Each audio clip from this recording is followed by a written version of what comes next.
The federal government, led by the Minister of Interior Abdulrahman Dambazo, met with the Miyetti Allah Cattle Breeders Association of Nigeria in Kebbi State, offering them the sum of 100 billion naira over 2 years to stop the kidnapping in the country. The meeting lasted over 4 hours on Friday as negotiations dragged on, with the association initially asking for 160 billion naira. The minister said that the strategy was part of the steps needed to tackle insecurity in the country as prescribed by the Economic Community of West African States, ECOWAS. The herdsman crisis has risen since 2015 after Muhammadu Buhari became president. Their rampage has spread not only in the north but also throughout the southern zones of the country. The killings by the herdsmen has led them to be tagged the fourth most dangerous and deadly terrorist group in the world by the World Terror Index. The acting Inspector General of Police, Muhammad Adamu, who was also at the meeting in Kebbi State, added that over 1,000 people have been killed and many more kidnapped in Kaduna. However, he said that this intervention was necessary to bring the criminals to book.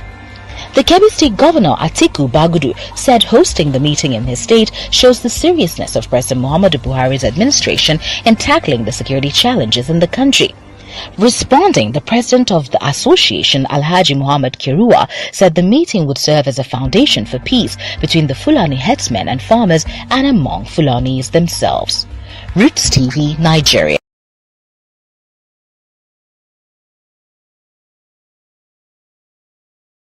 Fellow Nigerian, in search of excellence for Africa, my mission remains to create awareness, advance practical solutions, and transform mindsets via case studies. Together, let's midwife deliverance for our race, country, and continent. Please share this video. I am Dr. Israel Noyerem Davidson. Thank you. In 2001, US-led forces overthrew a Taliban-led Afghan government following the 9/11 attacks led by the Al-Qaeda leader Osama bin Laden. For the next 20 years, the US and allies enforced democratic ideals, built up Afghan security forces, and provided operational air cover. The Taliban continued to attacks. Now, eventually, under President Trump, the US promised to pull out if Taliban agreed to stop attacks and hosting terrorist groups. Today, the Taliban militants have declared Islamic Emirate of Afghanistan and overrun most of the country at lightning speed with little or no resistance from the 300,000 US-trained and heavily equipped Afghan forces. US general could not believe an army could crumble at that rate. I did not, nor did anyone else, see a collapse of an army that size in 11 days. There'll be many postmortems on this topic, but right now is not that time. It is believed the Afghan soldiers, though diehards, had unquenchable allegiance to jihadist ideologies practiced by Taliban. There were Afghan soldiers by day, Taliban at heart, and Taliban at night. A situation some suggest currently exists in Nigeria too. So Afghanistan was simply handed over to the mullahs to govern, based on their shared jihadist ideological leaning. The south and middle belt of Nigeria should wake up with urgency. The Afghan situation is cooking fast in Nigeria today. Afghanistan is number 1 on global terrorist list. Nigeria is number 3, second to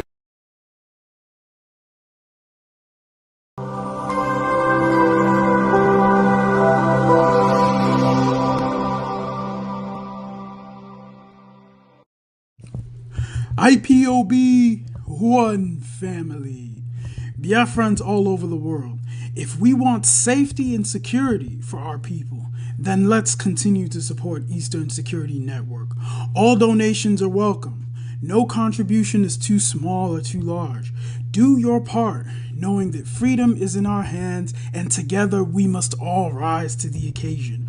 Go to our website to make your contribution, www.ipobinUSA.org/donate. And remember that freedom is not free, but together we restore it. farm by farm, forest by forest, house by house, and street by street.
This is the Broadcasting Corporation of Biafra, BCB, bringing you news, cultural, and educational programs.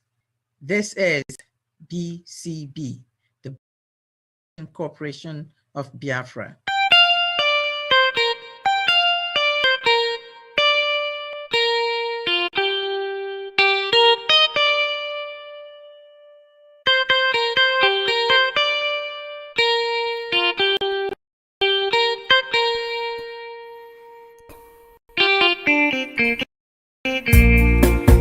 Freedom is a spiritual deity. Freedom and liberty shall fight for you. When you fight for freedom with all your soul, take this Broadcasting Corporation of Biafra, BCB, the voice of the rising sun of the Biafra government and exile. And welcome once again to our program this Sunday. I want to start by sending special greetings to every Biafran and friends all over the world. Everyone who's been working incredibly hard towards the agitation for the restoration of the independent state of Biafra. It is the right thing to do. It is our duty, and by the help of God, we will achieve it. By giving certain clarification in relation to some of the information we gave out in previous broadcasts. I want to be clear that unity is required in our struggle.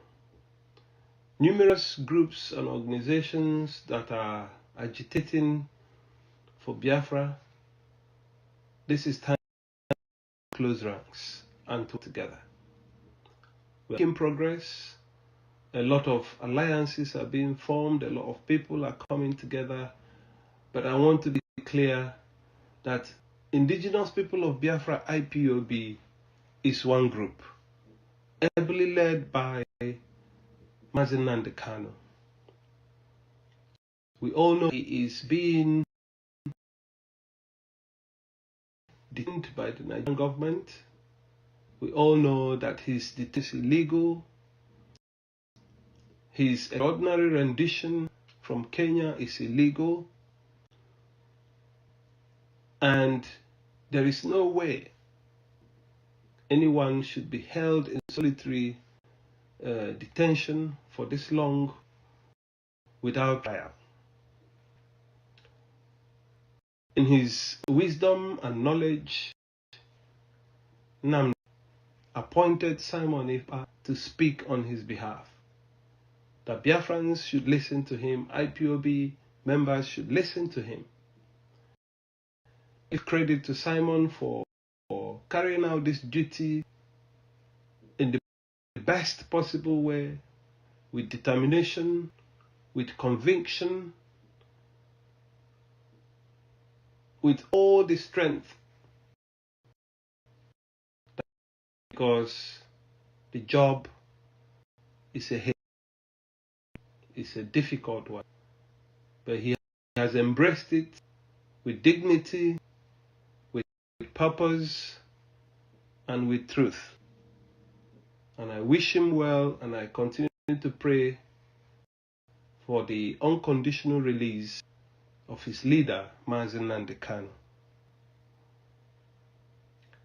Today I will sound a warning that was given about a decade ago by the leadership of Biafra Government in Exile and Biafra Foundation through Voice of Biafra International, broadcasting from Washington over 10 years ago. Those warnings are still real, those threats are still real, and even more pressing today. I urge every Biafran, friends of Biafra, to take these warnings very seriously. Our very existence depends on them. It is important that we understand and fight the Fulani jihad that is going on in the Middle Belt and southern Nigeria. 15 years ago, Biafra Government in Exile warned that the Fulani terrorists and the Sokoto Caliphate have perfected plans to overrun indigenous communities, take over their ancestral land, and Islamize them by force. BGIE made it truly clear that the plan was not only meant for Biafra, but the entire Middle Belt and the South too. So when the Caliphate and the jihadists started implementing this evil plot of land grabbing and Islamization, BGIE and Biafra Foundation raised the alarm over 10 years ago. Some clear examples is about 2 weeks before their planned attacks on places like Newman, Jalingo, Wukari, Shandam, southern Kaduna, and southern parts of Sokoto around Zuru. We warned that the attacks would happen. And guess what? They did. In the last 15 years, the land grab and Islamization plot of the Fulani jihadists have progressed massively and now have engulfed every square inch of territory in the Middle Belt, Eastern region, and Western region, and Lagos. What have the political, religious, military, cultural, and even intellectual leaders done to stem this catastrophe and save their people? Nothing.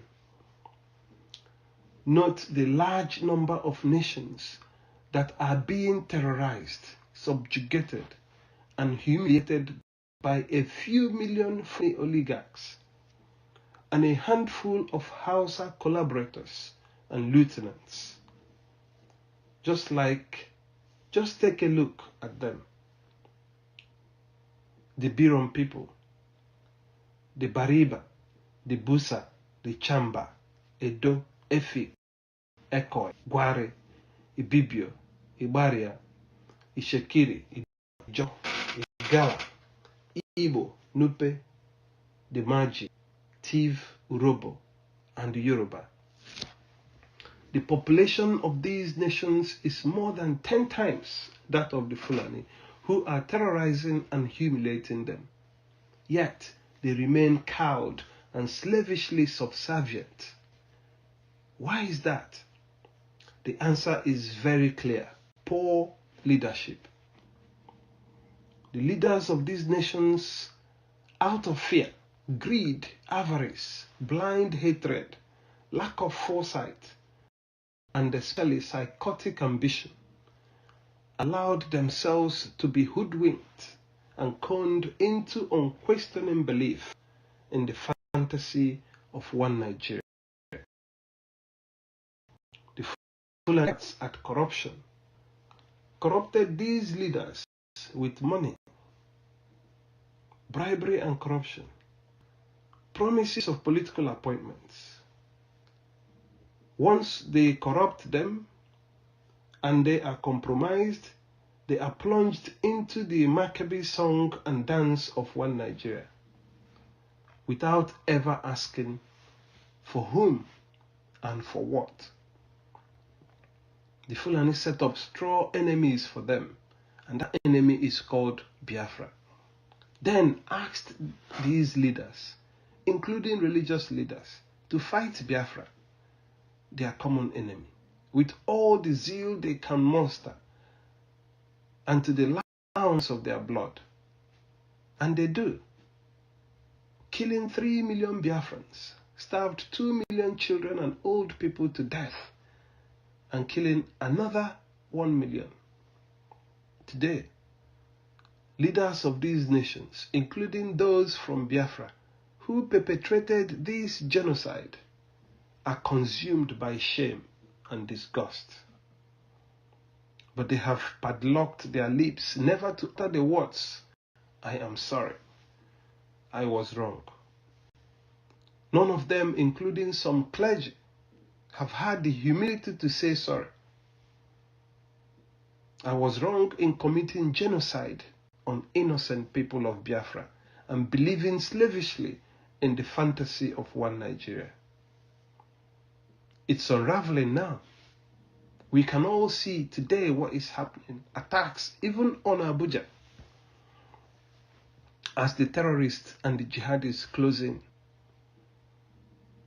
Let us put this aside for now, because all these nations are now facing serious threats to their very existence, to life, to liberty, and continued ownership and control of their ancestral land at the hands of Fulani land grabbers and jihadists. Even Hausa communities are increasingly experiencing terror at the hands of the Fulani. In every part of the Middle Belt and the South, employed by Fulani missionaries disguised as cattle herders. They kill men, women, and children, often in their sleep. They burn down people's homes, businesses, farms, and churches. They rape women and girls with impunity and destroy harvests stored in barns. They kidnap people on the highways and from their homes and demand millions of naira in ransom payments. Our children are afraid to go to school. Our men and women are afraid to go to their farms, churches, and businesses. Traders and business people are afraid to travel. And what has the Islamic Federal Government of Nigeria done about this? Nothing. Absolutely nothing. Recall that the primary responsibility of any government, federal or state, or local government, is to adequately provide for the safety and security of the lives and property of their citizens. In Nigeria today, every institution and instrument of security and defense is in the hands of the Fulani and is literally controlled and commanded by the Fulani. Every single one of them. Today, it is impossible to differentiate between Fulani mercenaries